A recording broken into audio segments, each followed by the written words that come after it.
Good evening. Hello, how are you? I am good. How are you? Yeah, I'm good, mate. Good, good. Happy New Year. Happy New Year to you and everyone else. It's, Yeah, it's been a while. It's been a while since we've been on here. It's I think the last time we did live was back in November, wasn't it? yeah, yeah, I think, just and then Christmas hit and everything. But yeah. yeah, No, well, welcome back, everyone. Um, we've got a great guest tonight. Louisa is back with us. I think this is the third time, third time we've had Louisa on the show, I believe. I think it's the second time for me and Louisa to speak. Yeah, I think it's third time. Third time she's been on the show now. And we're going to talk about obviously her skills as a medium, um, but also about a new adventure that she's got coming up, which I've been asked to be part of, which I'm looking forward to, and about the paranormal. So that'll, you know, that sub. Why are you moving your head like that for? I don't know, just having a little. Very weird. Okay, so let's bring Louisa up and we'll just get started because I can't look at you doing your head like that because it just like, yeah, no. Here comes Louisa, everyone. Hi, Louisa. You're Hi right. Rob, hi Nando. Hello, you're right. I'm very good, thank you. Yeah, how are you both? Yeah, good. Thank you. Good, good. Oh, It's nice to be Yeah. back doing a live stream. We haven't done one since November, so it's nice. And what a nice guest to have is yourself. Nice, calm, lovely chat and a bit of a laugh on the way, I think. Yeah. oh. Yeah, it'd be good fun. It'd be good. Everything should be fun anyway. Yes. Right, if I use my fan a little bit, you won't mind, will you? It's just sometimes I get a bit hot. I know how hot downstairs gets at your place, so yes, that's fine. You use your fan. Yeah, I've had the fire on all day actually. It's been lovely. I could imagine. Yeah. So we have the Mad Weckers in the room already. Good evening, Wecker. Hello, Louisa. Da, da, da. So we've got a few questions, so we'll save them for a little bit later. Welcome everyone that is watching on Facebook, and I believe we've gone live on TikTok for the very first time as well tonight, which could be interesting. I'm not sure how that's going to go, but I think we've gone live on TikTok, so fingers crossed that's worked. But yeah, Louisa, introduce yourself, please. Oh, thank you, Rob. So,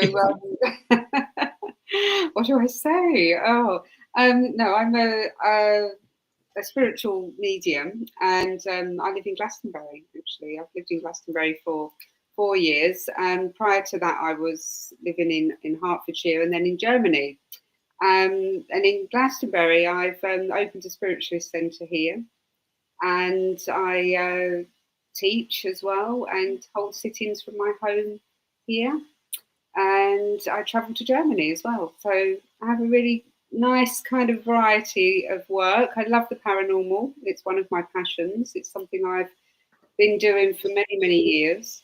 And I've worked with two paranormal teams, one here in the UK and one in Germany as well.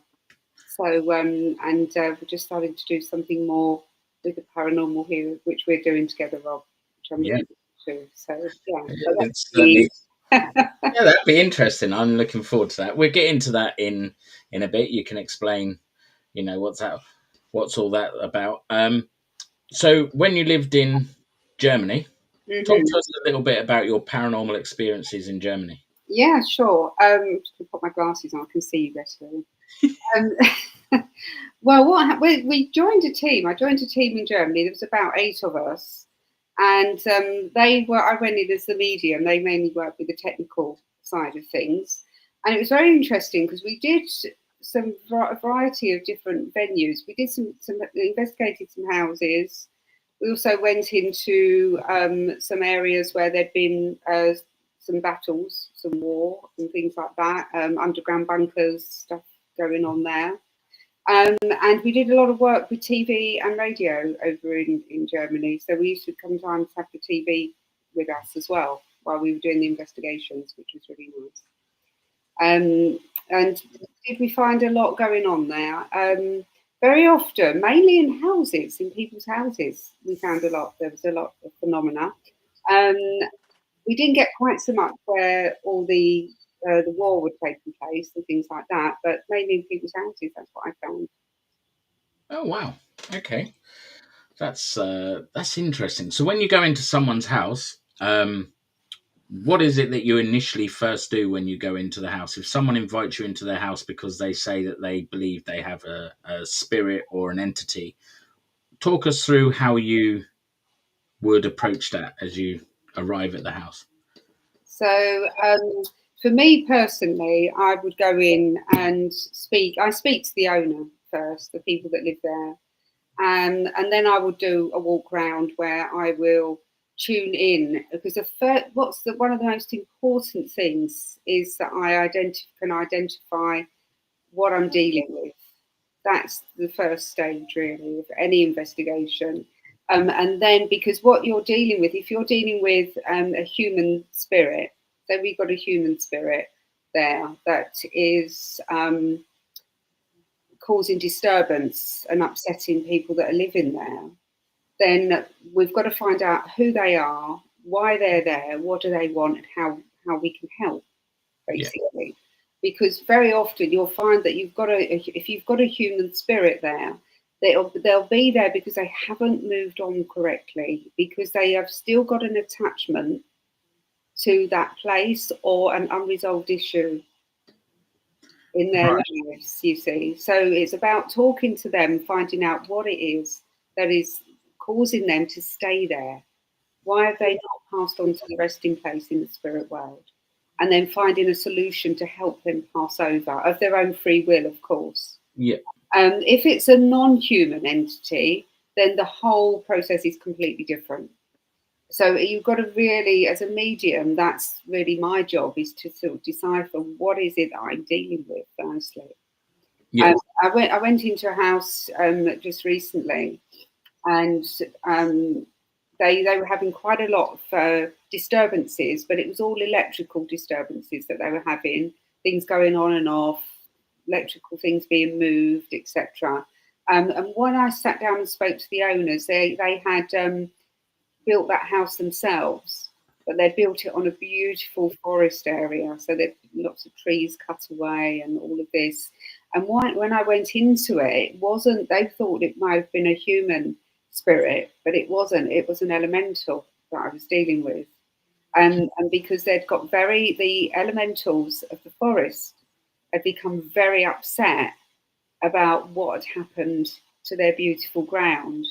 So they were causing mischief, if you like, Yeah. in the property. So I did a lovely ritual, and I asked the lady if she would put some nice jasmine and as an offering in the garden, and some lavender. And she's done it, and it's sorted everything out. It's really lovely. So there's different ways that you deal with things depending on who and what you're dealing with. You see, so that's the first thing as a medium I would go in and identify. Wow. And obviously, you now live in Glastonbury. I've had the pleasure of coming down a few times. Mhm. Um, the the whole spiritual side of Glastonbury. Do you find that helps you more with your gift than, say, in Germany or Hereford, where you were before, or Good. Yeah. yeah, or I would have to say yes to that, Rob. I think being here in this energy, where I live as well, I'm a little bit out of the town, so I'm up on the hill. It's very magical. It's very beautiful, and there's a lot of very creative people that live here in Glastonbury. It attracts many psychics, healers, musicians, creative people, and most of them come here, writers as well, because it enhances their abilities. You see, yeah, and I've definitely found that my abilities have changed. I've changed a lot. I think we do anyway. We evolve, don't we? We change as individuals, and always it never stops. It never stops. But I'd definitely say yes, Rob. Definitely, where you live does help. and you're so close to the tour as well, which is I very know. magical Oh, itself. yeah. From here, and the Abbey as well, and Chalice Well. Yeah, Um, and there's lots and lots of ley lines here. The tour is, I don't know how many there, but just going down the high street, there's a lot of ley lines there as well. And it's got a good, like all places, there's a positive and negative. There has to be, because it's yin and yang, isn't it? Black and white opposites. But yeah, I think for me, from my perspective, it's been really good. So Danny has asked, what do you mean by a non-human entity? Okay, so a non-human entity, there's different classifications of those. So when I talked about the elementals are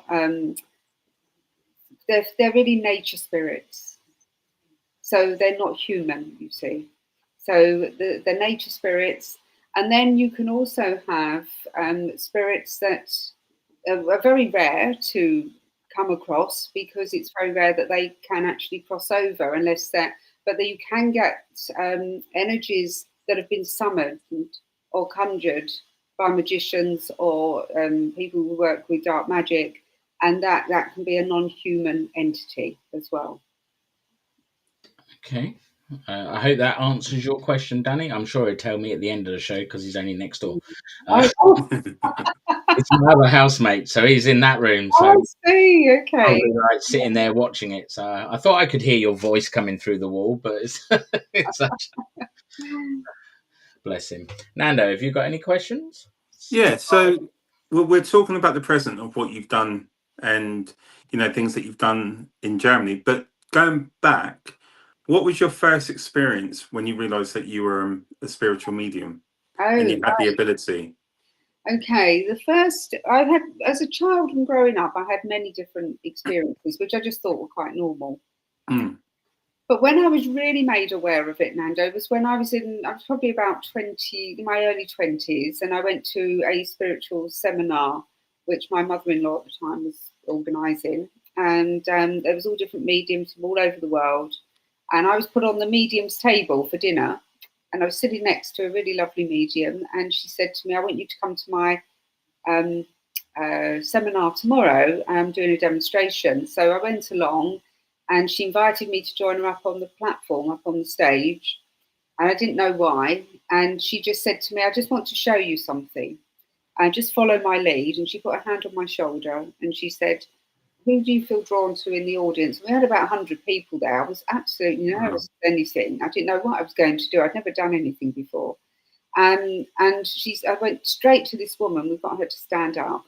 And she said to me, what are you picking up about this lady? So I gave her some information about herself, which now I know is psychic, working with the psychic ability. And the woman understood it all. And then I started to sense an energy beside me. And then the medium said to me, you've got somebody standing there, talk about them. And basically I brought through this lady's uncle who had been killed in a mining accident, in a head injury. And I gave her all the information about him. And then the medium asked me to sit down. And afterwards she came and spoke to me and she said to me, Louisa, you'll be doing this in your 40s. And I looked at her and I thought, she's crazy. And actually her prediction was very accurate, because it was in my sort of 40s that I started to work the platform and do demonstrations for mediumship. Wow. Yeah. So that was kind of my first thing that was verified, really, I suppose, for me. It was, that I could do this. I didn't know I could do it, not in that way. And since then, have you, so from that first, the medium that walked you through the first one that you got that spirit, was you using her spirit guide, or do you feel that you had your own spirit guide that was with you at that point as well? Or was that something that you later developed with spirit guides? At that moment, I wasn't aware of any spirit guides. And it was late. Now I look back on it, I do know who was working with me. But now I know who my spirit guides are. Yeah, that took time, actually, Nando. Yeah, it took time to get to know them and to feel them, to sense them, and to build that relationship, really, because that's what you're doing. And if you don't mind me asking, we say it as a gift, for us, it is a great gift to have. As I was saying before we started, my experience with a medium last year. But can it sometimes be a burden to you, like where it's like it gets too much and you just need time away from it, or are you able to switch it off? A No, bit like a light switch, basically. Can you just switch it off when you need just to be Louisa, not spiritual medium, not paranormal? Is there a way that you can step back from it? I'm very good at that. I'm quite disciplined. Okay. Yeah, I do. I do have an on and off switch, but that's something that I've been doing this for over 30 years. So this is something that I've learned through my development. But I remember when I was very first started to really open up with the clairaudient faculty, and that's where you hear. Hmm. And it became to the point where this is before I'd learned to switch it off, where I'd go into supermarkets or very busy, loud places, and it was unbearable for me. I couldn't stand it because my clairaudience was getting so strong, and everything just felt so loud, so big, Hmm. and it was I had to get out, to leave. But then as I've developed the ability. I've had to do it because this is my life, and I have to have a normal life as well. So Yeah. I've learned the ability. I've trained myself to switch on and off, and basically what we call it, Nando, in mediumship is attunement. And so basically, before I work, I will sit with spirit and attune to the spirit world, and that's my opening up. That's my on switch. Okay. Very nice. We've got a question from Jason. Have you ever seen a ghost or something worse? Okay. I've seen lots and lots of things. Some of them have been wonderful experiences. I remember when I did my very first paranormal investigation, I had to leave. We set up in this really old church. We got called in because they were having a lot of paranormal activity, and we set all the cameras up and everything in the church. Nothing, nothing at all. And then I said, "All right, I've got to go home." It was midnight. It was actually a full moon. Oh, And wow. the circumstances, the conditions were perfect. And I went outside and I was stood with the other paranormal investigator, and I saw this little girl running up and down outside the church. And it was residual. I know that now because I couldn't interact with her. So, but it was like watching a movie program. And she was running up and down and she was frantic. She was wearing Victorian clothes. It was so clear. And he saw it as well. And we Wow. didn't have any cameras on us or anything. So it was just to me, but we both saw that. So that was an incredible. So I've seen a residual image as well. And I've also, another paranormal one we did, we saw this, well, basically, they were animals that were circling the group, and I saw them circling. And when we were sitting in vigil, and when I came back, I thought, I'm not going to say anything about this at this moment. And the other medium that was working there, she come back and she gave exactly the same description. So to me, that's confirmation. And then we saw a shadow as well of a man, a very tall man, standing outside the pub. Gosh, I could go on and on. I've had so many. I remember going into. I went for. I was having some me time, and Yep. went to have a glass of wine with my friend in this pub in near Hertford where I used to live. It was on a lunchtime, and as I was sitting, it was a really old pub, and there was a fireplace that was on. And as I looked round, I saw this man lying on the floor with red hair, great description. I saw him, and he was dressed really in old clothes, but he was dead. He wasn't. And then I said to my friend, she knew it was a medium, and I told her what I'd seen. She called the boss over. She called the owner over and told him, and he said, "Well, actually, that's right because there was a man who used to drink in here back in the 1800s. He'd gone outside, got into a brawl. The police had come along. Something had happened." And he'd got killed, and they dragged his body into the pub and laid him down beside the fire, and he had red hair. Wow. So I was seeing this, but it was. I don't think that was residual. I think that was him showing himself to me. Oh goodness me! Oh gosh, do you want me to carry on? Ah, yeah, give us one more. That's cool.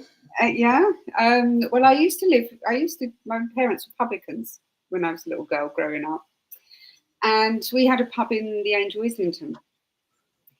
And I remember working there one day, and I was behind the bar helping my parents out, and glasses started to fly off the back of the shelf. Oh, A lot of paranormal stuff going on in that pub. And we had this black cat called Shirley, and she got there was a lockup down in the cellar, and you couldn't get in or out, and the cat couldn't have got in or out. And she was in there. She got in there. But I'd seen her a little while beforehand, and then when I went down to the cellar, she was in there. There's no way she could have got in. Yeah, so there's so many things I could go on all night. that's weird. We've got another question from Lucky. She's one of our moderators, and she asks, "We know that your gifts are passed down. Do you think your boys have the gift?" Yes, I Good do. question. Yeah, they do. Well, the boy's dad is incredibly psychic. The boys, his parents are both mediums, and in my side of the family, as far as my nan was very psychic, but she didn't work with it or do anything with it, but she just used to get a lot of premonitions. Yeah. And I've got that gift, but as far as I know, because I don't know much about my ancestors, then I don't know if it runs in my family or not. You see, but I think from the boys' perspective, that the boys are incredibly intuitive. They're very psychic. Cameron's a natural medium. So yeah, they've definitely got the gift. One more question from Oliver, which says, "What do you think of shows like Most Haunted that used mediums but were proven to be fake? Do you think that they ruin credibility?" Great question, thank you. Okay, so we're always, how can I put it? In spiritualism, in mediumship, there's been throughout the ages people that have been caught faking things, especially when it comes to physical mediumship and things like that. And physical mediumship is where you sit in the dark or in a red light and things will move. You get phenomena, spirit voices, etc.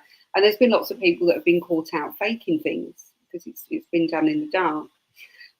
But going back to your question about I know the program you're talking about. And if there have been mediums on there that have been faking things, then surely they've been found out because the evidence hasn't been there or it's been correct. That's the only way I could see it. Perhaps they were not necessarily meaning to fake it, but they may just have got the wrong information or something. I don't know because I haven't seen it. You see. Yeah, the Derek Okora story was the biggest one with Most Haunted. What Where, happened there, Rob? oh blimey, Nando, what happened with Derek Okora? He literally faked pretty much Uh, everything. Oh, really? so with what I know of the story, so there was a Dr. Kieran O'Keefe was he took part in the show, and basically he is I can't pronounce the word that I'm thinking of. Anyway, he's in this field where he looks into the paranormal. He studies the paranormal. Parapsychologist. Parapsychologist, that's the one. Basically, what it was, he had that feeling. I think it was along the lines that something wasn't right when they were using this particular medium, and he started to put like anagrams. So he would use the person's name but change it into something else. So he was making things up and writing it down. And basically, this medium was saying he's getting that spirit coming through when it was made up all along, and that's how he was exposed for being a fake. I think that was part of the how he was exposed. But does it scare you to put yourself out on social media? Because I know you do your stuff on YouTube. I've seen you do your YouTube videos, and and it's always one thing about you. You're very calming and very, it's lovely to watch you because you get some sense of peace. But are you afraid of social media because of the negative side to it all? Does it No, worry you? Mando, I'm not at all because one, I know from my own perspective that I'm working in the truth. Um, Yeah. so people can have that. People will always have their own opinions, Yeah. which they're very entitled to, and their own perspectives on situations as well. And not everybody will like you. That's the thing. And I know where I'm coming from, and that's all I need to know. I used to work on TV, on Sky TV, so I'm very used to being exposed to many, many, many people, at one time. And you get people who love what you do, and you get people who don't. And that's just life, really. There's no fear around what I do. I stand up in front of audiences and give demonstrations of mediumship, and sometimes they can be quite hostile, even. Unfriendly faces, but I'm in my power. I know what I'm doing. I've been doing it for long enough to know that I'm confident in that, and I know that I've got the connection with spirit. So that gives me the confidence, I suppose, and the courage to be strong in what I do. Yeah. To keep going. Fair play. I like that. I like that answer. That's a good answer. Very good. Thank you. So let's talk about your teachings, your studies that you do online, because you do a lot of online accreditations. Let's dive a little bit into that and explain to people what it is that you offer online, and then we'll go on from there. Yeah, absolutely. I love teaching. It's always been my thing. I'm a Leo. Leo's a natural teacher, so I think. So and basically teaching for me is really just helping people to discover their own gifts and show them. One of the things that I really discovered when I was learning and being and developing was I like to know why I'm doing something and how it's working. And then I get it, you see. So this is kind of the way I teach. I give people the mechanics behind the mediumship. What is it you're doing? What's happening when you're hearing spirit? How are you hearing them? What are you seeing them? What's happening? Is it subjective? Is it objective? So I really go into depth with teachings. And I think for most of my students, what they say to me is that it's a wonderful way to teach them because they get it. Yeah. If you understand how something's working, you can usually do it really, really quite well, I think. Teachings I do in person. I do those. I hold seminars, and I do that in Germany as well, which I really love.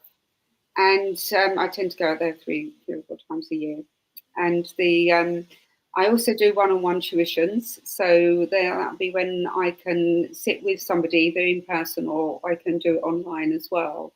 I was a little bit resistant to doing things online initially, but I know it works because we're working with energy. And it seems to be that, now I do it online, I can reach people all over the world. I've got students in Germany, in the Netherlands, over in China, so it's all over really, in America. So it's good in that way because you can reach out to more people who are looking for help. Really. Yeah. I do mentorships as well, and I've just got a group that I've taken through. So they've done a year with me now, the whole year, and we're about to start in the advanced one, and I'm really excited to teach that because we're going to do a 6-week online course, and then I'm bringing them to Glastonbury, and some of them are travelling for other countries as well, where we're going to have a whole weekend together. Well, because I run the Spiritualist Church in Glastonbury, we're going to have an audience for them to stand up in front of and practice what they've actually learned. And do private sit-ins as well to people they've never met before. So it's a whole new thing. I haven't done that before, so I'm really, really excited about doing that. And they can't wait to do it as well. I think they're a bit nervous, but it'll be fun. That'd be really good. You could film some of it and use it as your guide. Mm-hmm. This is what you can learn from, and at the end of it, you get to do a live. I think that'd be quite good. Yeah, because that's the thing. It's all right gathering all this knowledge and knowing everything and understanding it, but you've got to get out there and use it as well. Yeah, and it's giving people the opportunity to do that. No, that's good. So on to the new adventure then that you've asked me to be part of. Yes. Would you like to dive into that one? Yeah, that's something I think that's hopefully will be interesting for people because the paranormal, there's so much to it, as you both know. Yeah. And we've got to work out, as I said, you know, if people can understand the fear that comes from not knowing or understanding something. You know, when I teach, a lot of people are always very interested in physical mediumship, the paranormal, but they know very little about it. And there's a little bit of trepidation, a bit of fear around it because then they just don't understand it. But when Yeah. you understand something and it's very clear, then the fear goes, you see. So why the idea behind what we're doing, Rob, on the 8th of March in Glastonbury is to teach people the basics and to help them to this is where I will come in more, to tune their psychic senses in more so that they can start to see and feel and sense energy more. And then we're going to teach them also about the different stages in of apparitions, you know, how of manifestations, orbs. We'll be looking at spirit ghosts and the difference between different entities and whatever comes up. I'm sure there'll be lots of questions. But also, Rob, you'll be the techie man, helping to know, teach people about all the different types of equipment that's used. And then, so once we've had that 1 day seminar, we'll have a break, some dinner or something, and then we're going to sit and vigil in the evening. And we will sit in a circle with all the equipment as well, tune the people in. They will be working with their senses and also get the opportunity to use the equipment, to work with the equipment. Yeah. And where we're doing it is in Glastonbury. It's at the hall that I hire for the Spiritualist Centre. But underneath is a really ancient old stone circle, see? And you can see the tour from there as well. So it's got quite a bit of history. So it'd be interesting to see if we do get any phenomena, anything going on. That'd be cool. That would be cool. That'd be Yeah. really good. Well, it's a taster. It's a taster of what the paranormal is about, really, and what you can expect in an investigation. So it sounds fun. When you approached me about it, I was like, yeah, go on then. I didn't need much convincing. I was like, yeah, this sounds like it's going to be good fun, and Mm-hmm. I'd quite like to work with you in that sense. So it would be good in that way as well. So yeah, I'm looking forward to it. And the night before that, I'm doing an investigation with Nando, so at Wookie Hole, so I think everything will be G'd up anyway. So I'll be quite up for that. That's going to be good fun. Obviously, I'm going to put your links out on my social media, but tell people where they can find out about this course that you're doing with me and your other courses. If you just blog yourself and get yourself out Okay. Yeah. Well, it's all on my website, which is louisasullivan.com. You can find all the information there, and you can book online as well. If people have got questions, if you're not sure about something, or if you're looking at courses and you're not sure if they're right for you, then please feel free to email me or call me, and we can have a chat and look into what you've done so far, where you are in your development, and perhaps I can help you with advice on what's best for you, what course would be most suitable. So everything's on the website. Yeah, That's amazing. Mhm. Nando? I was going to ask, like, when you're talking about you're developing people's skills, which is great. You're helping people. Can you teach someone that has no ability? Well, like someone like me, I don't experience anything like that. Can you teach it, or do you think it's a higher power that gives you those abilities, and that's why you've got them? Okay. Well, we're all born psychic. You know that. Okay. We all have those chakras, the energy centers. We all have the abilities. Some of more of a degree, and some of a lesser degree. And it really depends on. You know, I've had people in my seminars, Nando, who never thought in a million years they could get a spirit communication. And I take them step by step, really slowly through the process. And by the end of the weekend, they're able to do some kind of spirit communication, whether they're just writing it down, the evidence is there, and then they're giving that communication. That's the one way that I like to do it, because people get very nervous, especially if they've done it before, and so if they're just writing it down, and then they're, oh, I didn't know I could do that, and they're pleasantly surprised that actually they can do something. And if we're working with the psychic, which is very, very different, the psychic is all about your own inner spirit. It's all about your own psychic senses of intuition, that feeling of clairvoyance. You can have a psychic that's also clairvoyant. It's about, it's like going to the gym and training a muscle. You've got to learn how to use these abilities. You will have it, Nando. I could teach you. I could teach you how to do it. And then you can tune in more when you do your paranormal investigations, you see. Yeah, do you know, I'm open to it. It's just trying to understand, like, but do you also believe, like, you're really in tune with it? You picked up very easily by the sounds of it, and do you think it's a higher power that makes it more like, okay, we're going to make sure Louisa definitely knows how to do this and helps other people? Do you think Oh, you were right. given it as well for a reason as well to, like, do you think something more powerful than what we are gave you that ability to harness it and then help other people along the way? Absolutely right. Yeah, I do. Because not everybody can be a medium, and not everybody wants to or can do platform mediumship. Not everybody, everyone's got their own path, really. And most of my teachings will come from my own spirit guides and from the spirit. Because it's got to be quite a risky factor as well. Because as we were saying, there's a lot of people that claim to be mediums, spiritual mediums, psychic medium. What is a good medium? If someone was thinking about going to see a psychic medium or get a reading done, what advice would you give them before booking in with someone? Like, what should they look out for? What should they do? I suppose really it's a tough one. I mean, that's where demonstrations are quite good.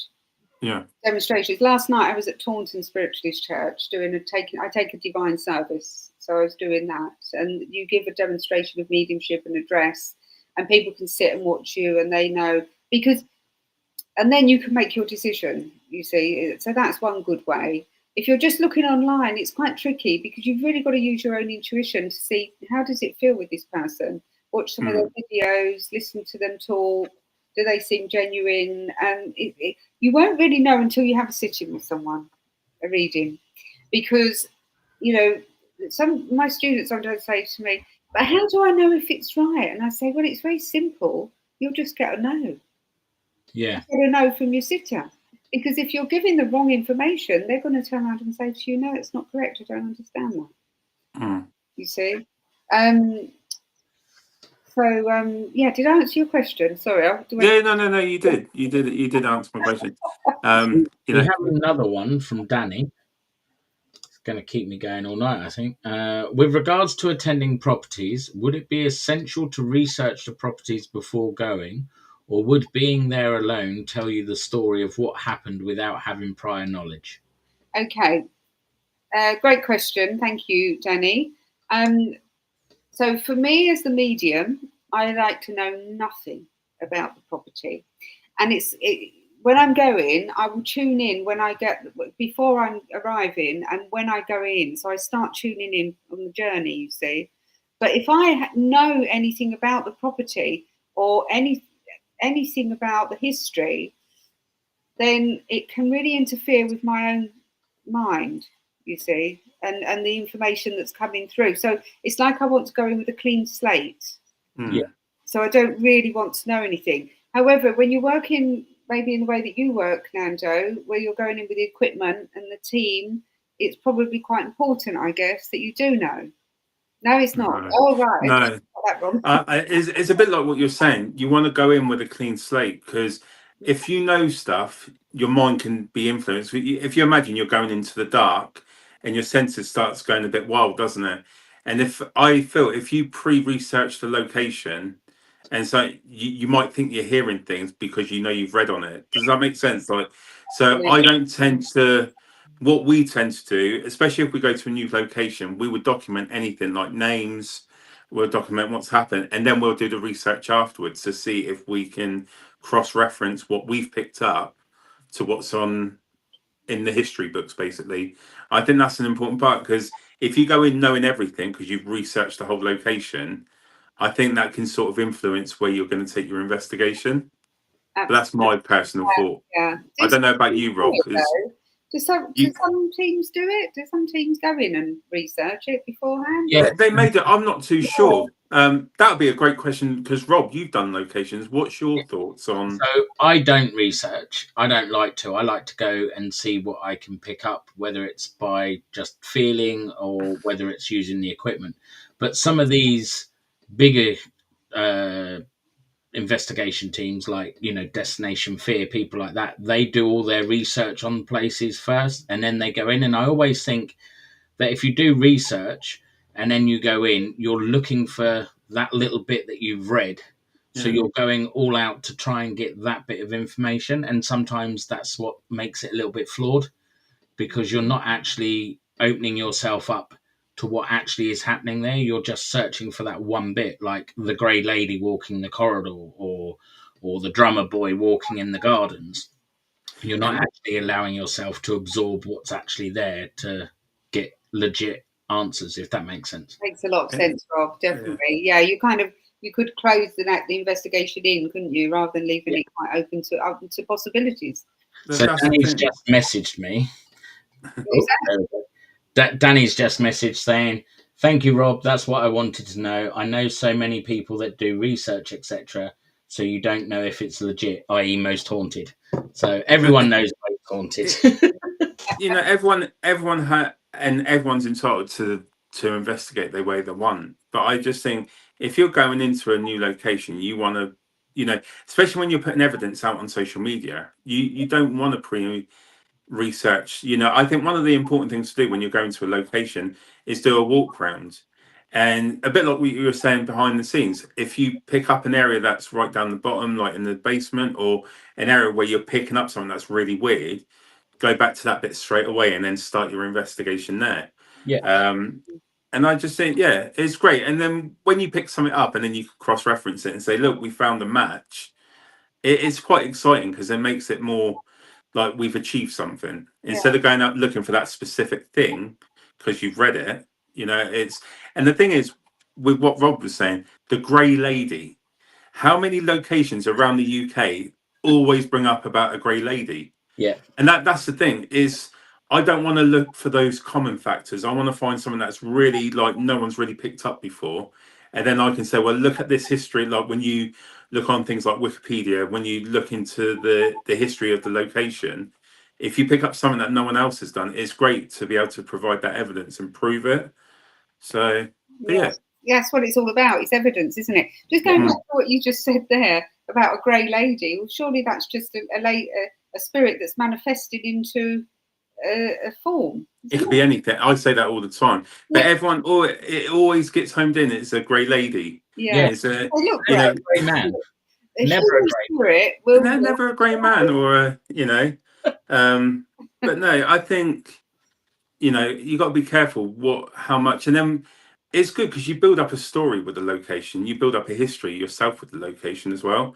Because we do the forts in Portsmouth, Fort Whitley, and we've been there quite a lot, and I feel we've developed.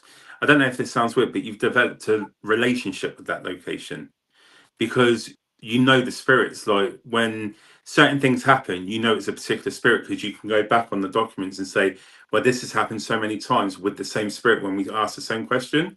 So you're building up trust, I believe, with, okay. especially when you do the investigations the right way. If you go in there with respect, I think the location can speak. The walls do speak to you, in the sense of, when they give you something, is because you're building up that trust with each other.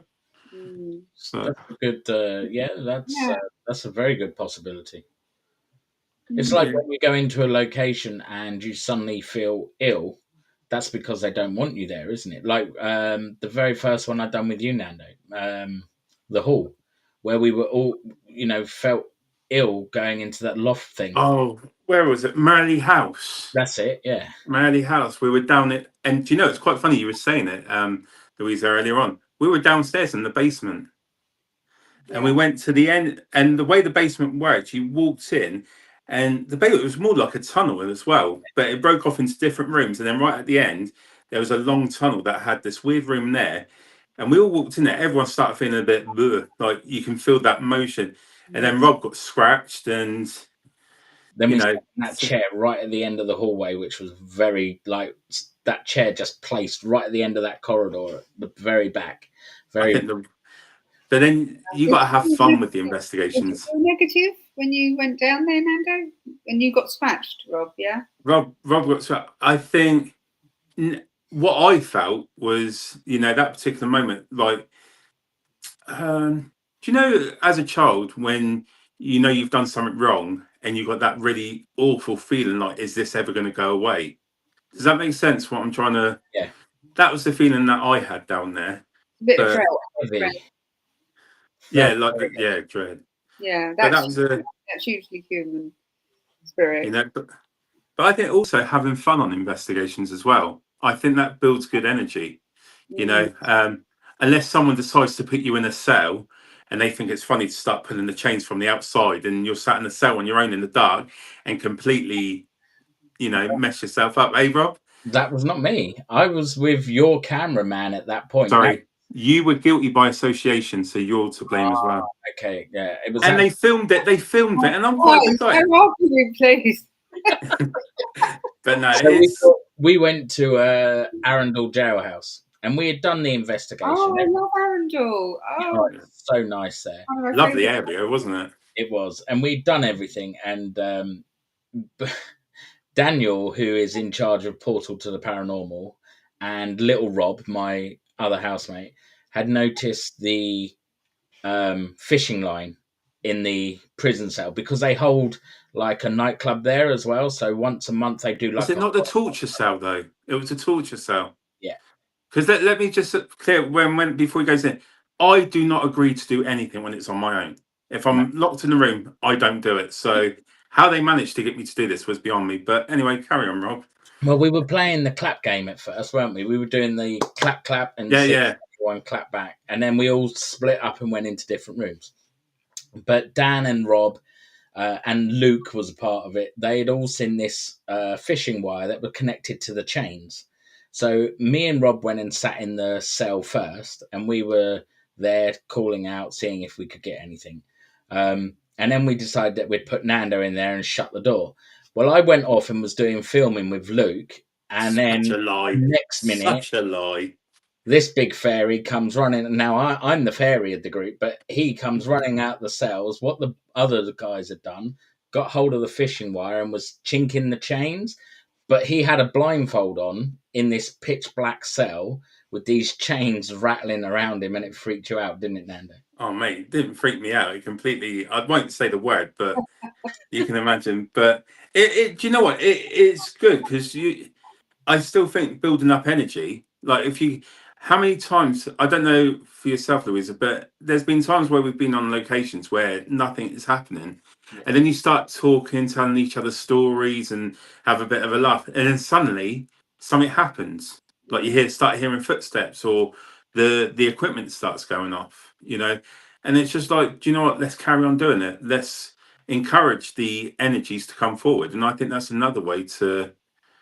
Because you can sit in a location for up to 8 hours, and if you're not enjoying it, it sort of gets boring, and then you've just lost 8 hours of not really trying. You've got to find so many different techniques to, especially when you're dealing, I think, with younger spirits.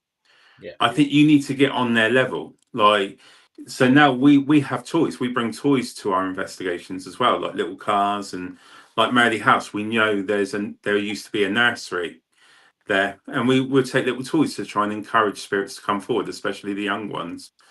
But no, it was good fun, the investigation with Rob. It was good fun. Yeah, and also don't forget the spirit will work with your energy, and if your energy is going up, you've got a high vibration energy. They can work with that energy as well to produce phenomena and things that are going on. So this is what you're talking about, Nando. Yeah, having a bit of fun, raising the vibration, raising the energy. Yeah, definitely. I always do that in my seminars. I say to everyone, don't take it all too seriously. Let's have some fun with it all, because it raises the energy in the spirit world like that. Yeah, Mm, and that's it. definitely. You see a lot of people are too serious when they do investigations. If you have if you let your guard down a little bit and you have a little bit of fun as well, you get more results. Mm, Yeah, I yeah. think sometimes we a lot of people want to get that evidence to show the paranormal's real, and they forget spirits were humans or they were people in some form. You know, so we got to remember we got to treat them like we treat each other now. Yeah, You know, if we're Exactly. I like my wife saying, you know, they're not performing monkeys. We got to remember we're not, you know, they're not there like they're in a circus and we're demanding them to perform. We need to build that trust. And Sarah says it all the time to everyone that come along. They're not performing monkeys. If you want something to happen, you need to show them that you're human and you're still treating them as people as well. And I yeah, think that's a good way of looking at it as well. Absolutely and right. always treat them with respect. Always Always Mm, respect. respectful. Yeah. Yeah, I mean, for me, when I go into an investigation, I'm not generally there to prove that the paranormal exists because I know it does. I yeah, don't need to prove that to myself. It's good to have evidence to show that it does exist and there's phenomena going on and things like that. But like I said earlier, on one of my main reasons for doing it is that I like to go in and help the spirit world, the spirit, if they're stuck there or they've not passed over, it's help a, them move on. which is really it's nice.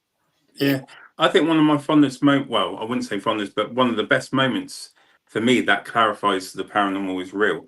We did an event again at Fort Widley, and we had a gentleman that joined us. I don't know if I've ever told you about this guy, Rob, and he was a skeptic. He didn't believe in any of it, and we were walking down the tunnel to go to our first part of the investigation where we were doing like a spirit box session. Um, and he was like to me, "Is like, look, I don't mean no disrespect, but I don't believe in any of this. I'm just doing it for my missus and her mum." I was like, "That's fine. You know, as long as you got an open mind and you're just respectful, because people do believe in it. You know, don't act like a bit of a tool. You know, just go with the flow." Anyway, we were there doing the spirit box session, and this very strong male voice come through, really clear. And the first thing we said, is there any spirits here? Please let yourselves know. We always introduce ourselves. We say our names. And this voice comes through and goes, "I'm here, son." And then I'm like, okay, has anyone got a father that's passed away, grandfather? You know, we're trying to do process of elimination to try and work out where it's coming from. And the spirit box said the man's name. That was a skeptic. Wow. And I kid you not. And then we were like, okay, so this is personal to you. So I believe we step back and you ask the questions that you feel comfortable asking. It was like, "Dad, if that's you, can you tell me that you're here or show me where you are?" As he said it, he said he felt the hand and he goes, "I'm right behind you on the spirit box." And the guy was able to say his partner's name that he never met because he had passed away before he got with his partner. We Mm, went back to the hub for a cup of tea, and the change in his person, like you saw it, he burst into tears. That got me, and his partner and their mum were cuddling him, and we thought, you know what, we'll leave you alone for a moment.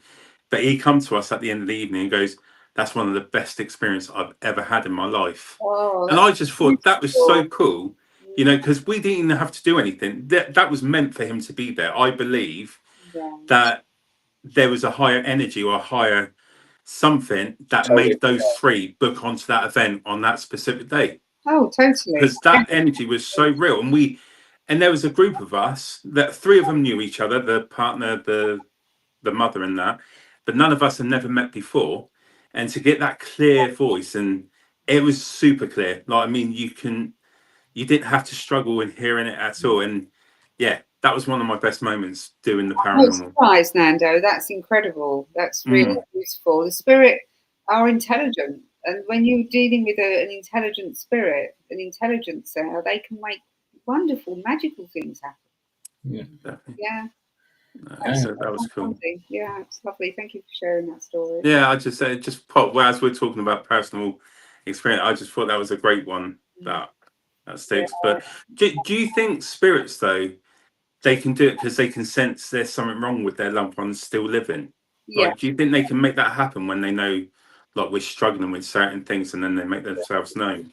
Oh, they can do amazing things, and I think yeah, obviously, that guy must have needed that comfort or something, and it probably softened something in him or opened his heart in some way. I remember once, I'll just share a really quick story with you because it was quite amazing. I was sitting in front of my computer working, and my desk is always very, very tidy. And this was a few years ago in Hertford. And I was going through a bit of a tough time myself, actually. And I got up to make a cup of tea. And when I come back, there was what looked like a 10p piece in front of my computer. And I thought, that wasn't there just now. And I picked it up, and it was 2 shillings. But and on it was my birth year, which I'm not going to share with you because it gives away my age. But it was my birth year and 2 shillings. And where do you get shillings from these days? Yeah, That's amazing. And that was it was an apport from the spirit world, and it's their way of saying, to bring comfort, to say, we're with you, we're here, we're looking out. Wow, that is cool. Yeah, it felt really beautiful actually. So perhaps that gentleman, he probably needed something like that as well. That's what I said when I was like, there was a reason that he was there. Oh, you know, yeah. From going, and the great thing about it, we did the initial opening, like we did like the introductions and everything. But from the minute he realised who it was, we all just sat back and watched it unfold. And then, it did get to the point where it was like, look, can we stop this now? Because he was getting really emotional because there was things that were coming out that was very clear. It was very personal to him, but it was just one of the most amazing moments to see someone from going, don't believe in it at all, to wow, this has turned like a full 360. So I thought that was a real cool moment because it is hard to prove to people that the paranormal is real. Well, that's why back in the 1800s, there used to be a lot to do with physical mediumship. Mental mediumship didn't really exist. It had to be physical. So people would go to seances and they'd see things. They'd see spirit lights. They'd see things move. They'd hear spirits speak. As this young man did, and it was all physical with the nature. Yeah. And now we're more with the mental mediumship, and I think that's a little bit harder actually. Very draining. But I love the physical side of it as well. I've got a group. We sit once every 2 weeks. We sit for physical and trance mediumship here in my house, and I've got a cabinet with the red light and everything. So we sit in that. It's lovely. Does it make your house quite active then? Like where you're drawing energy in? Like is your like a portal to bring all they got a sign where, oh, if we want to go and speak to someone, Louisa's house is always open. So do you get a lot of activity in your house? No, I don't get sort of scary poltergeist activity or anything like that. That doesn't happen. But I know both my houses, the house that I lived before in Hertford, I remember one evening sitting outside in the garden. We used to look in, and it was a summer's evening. I was sitting there with 2 friends of mine, both mediums. And we were sitting there looking into the lounge with the French doors open, and one of my mediumistic friends went, "Oh my goodness, your house is so busy." Spirit was just walking through, and we could see them. Wow. But it's fine because it's not. This house is quite active where I am, but it feels. Yeah, Rob's going. Yeah, he's been here several times. But it's not sort of poltergeist active. Yeah. You know what I mean? You're just aware of energy, and it feels nice though. It feels lovely here. That's what I mean. Like where you're doing all the good stuff, like do they feel comfortable being at yours? Like, so there's energies around you quite often then. Yeah, but when I do sit-ins here and I'm doing readings and things, I make sure I close down and do a proper ritual afterwards so that the spirit they're not here. Yeah. So your ritual afterwards to close it down, is that like meditation that you do? Is it like yoga? What's your way of? I say some words, some orations and some prayers, and I will just close down my centers and draw my energy in, and just ground myself really, and just I thank my guides, and I thank the spirit people that have come to me for those sessions, and and they leave, And Wow. I keep my house very cleansed and very clear all the time. The energy, it's very important for me that the energy is nice and clear here. So I'm always doing house clearing and do a nice cleanse of the property. So I keep it very high vibration. Cool. Yeah. Louisa's house is always like it smells nice as well. It's literally it's so inviting. Um, yeah, plug your Airbnb, Louisa. Plug it Oh, because there might be people that want to come to Glastonbury. Plug it away. yeah. Well, I've been here 4 years, and when I first moved in, I've got it's quite a big house actually. I've got 4 bedrooms here, and one of the bedrooms downstairs, I didn't know what to do with. I tried it as a reading room, it didn't work. It didn't, and then in the end, I opened it up as an Airbnb, and then Lucas, my other son, moved out, so I got the other room opened up. So I've got 2 rooms now that I. And in the summer, because Glastonbury is a very touristy town, in the summer it gets very busy, so I'm really booked up. You can find me on booking.com actually. I get most not my bookings from there. But I get people from all over the world, and because I put it down, it's quite a very spiritual home, and the rooms are always cleansed after each person, spiritually and physically, so it feels nice for the next people that are coming in. I think that's really important. They're not coming into somebody else's energy, if you know what I mean. So I get some really nice people that stay here. Usually people that are on retreats or come to Glastonbury to learn something or just come from a spiritual experience, really. And literally 10-minute walk from the tour. You Oh, yeah. couldn't wish for a better location. It is great. Nice and quiet, and you can walk into town in 7 minutes as well. So it's really, quite a nice location to be. Very blessed. We've hit the hour mark, so we're wrap it up. We will have you back, Louisa, after we've done our little thing in March. We'll have you back, and we can talk about all that. I just want to say thank you very much. It's a pleasure as always talking to you and having you on the show. We have quite a very good connection, so I like it. Nando?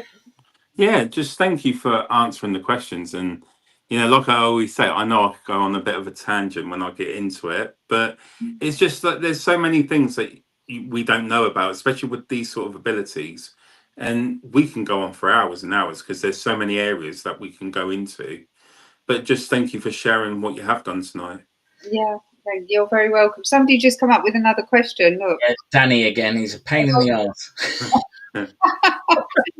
He wants his room cleansed. It was my room, so I don't need cleansing. I used to burn sage in there because Cam was like, "Oh, there's something bad here." Okay, have I got time to answer that? Yeah, go for it. Okay, thanks, Danny. So I do my whole house, or you can just do a room. I personally work with the elements of earth, air, fire, and water and spirit. And I use salt, and I use water, and I use fire for the candles and incense. And I'll go around and do each one separately. So I might start off with the earth, the element of earth, with the salt. I consecrate the salt, and then I'll go around and I'll sprinkle that, saying a few words. And then I've got a special some special words that I've been saying for over 20 years, and I've got that's just personal to me, but you can make your own ones. And then I use the element of air to cleanse the space, which is the incense. And then fire, I'll use a candle, go around with a candle to bring the element of fire in, and then finish off with the element of water. You consecrate the water, you could put some nice essential oil in it as well, and just go around and sprinkle the whole room and call in the elements of water to sort of bring love, peace, happiness, and kindness. And it really does lift. The first time I ever did one of those cleanses in my house in Hertford, the boys were only little and they're both going to school. When they came back from school, they went, "Oh, Mum, what have you done in here? It seems all new." That was so sweet because they were only little boys. That's brilliant. Yeah. Mad Wecker says thank you very much. Oh, it's been a pleasure to be on. Thank you, Rob. No, you're welcome. Your time. You're welcome. Thank you for your time. Yeah, it's always nice to have a chat, isn't it? And it is. Yeah. I will put you back in the green room and we'll chat in a minute. Is that okay? Lovely. Thanks, Rob. Right. No worries. See you there, Louisa. Thank you for tonight. You're welcome. It was fun. What a great show. Yeah, it was a nice chat. Over an hour, perfect. That's what I like. No negativity. It's all cleansed. It's all nice. Everything's great. So where can we see you next? What have you got coming up? What have I got coming up? Well, to be honest, I haven't got a lot coming up at the moment because focus is on the boys at the moment. Both of them are doing different things. Gino's getting into his GCSE years now, so it's starting to, I can't believe it, he's nearly halfway through year 9 going into year 10. And then we've got Rocco. He's just gone through a production audition for a part in Matilda. Great. So we've been helping him, learn songs, and you know what Rocco's like, so that's been fun. But I think for Portal, I do have guests lined up. I think later in February, because with everything with the family, it was just like I'm going to focus with the family to start with, and then move back into that. And then the next public event will be Wookie Hole in March. Yep. Wookie Hole Caves and the Paper Mill. We've got a few private events, like corporate events, that have been booked in, which is great. But yeah, just look out for Portal to the Paranormal on Facebook. That's where we mainly do everything. And then you'll see any updates that we're going through. And that's it for us at the moment. That's lots happening family, like my brother's getting married this year, and so focus this year is that, as I was saying to you, family is going to be the big focus this year. So yeah, good. No, what about you? Work. There we go then. Nice and easy. Work, more work, a lot more work. Then I'm going to come down to you for probably next weekend. We're going to go out. I'm going to Cardiff as well next week, maybe, or Bournemouth, not too sure yet, because I've got a few days off work, so I'm just going to have some me time. And then my thing with Louisa, and then that'd be cool. I will be starting back up with the patrol and a new adventure with Little Rob. Oh, a new adventure. A new adventure with Little Rob. Is this paranormal adventure or very different? It's paranormal. Ah. So, yeah. So a lot is happening. A lot's in the watch pipeline. This space. Yes, that's it. This space. It's a very big space to watch, but watch this space, and we're. We know you got a big mouth. You don't need to emphasise it, but yeah, let's watch this. So harsh, man. On that note, thanks, Nando. Much love to you, mate. This is Big Rob signing off, and this is Nando not coming back. Nando's out. Yeah. Bye, everyone.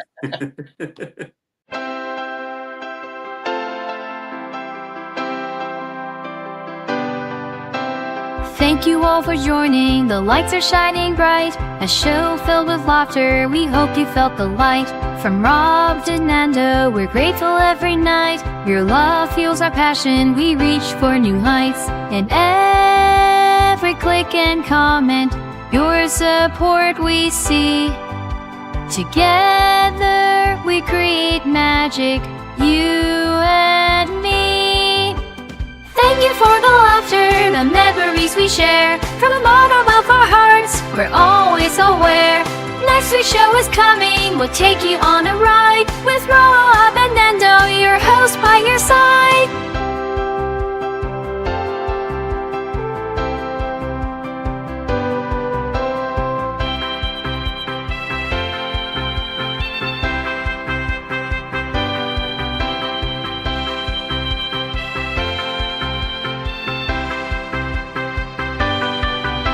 So hit that like button, let your voice be known. Leave us a little message in this space we've grown. Subscribe for more adventures, we're never alone. With you by our side, we're building a home. Until next week comes, let's keep this fire lit. With dreams to ignite, we'll never quit. Thank you for the love. laughter, the memories we share. From bottom of our hearts, we're always aware. Next week's show is coming, we'll take you on a ride with Rob and Nando, your host by your side.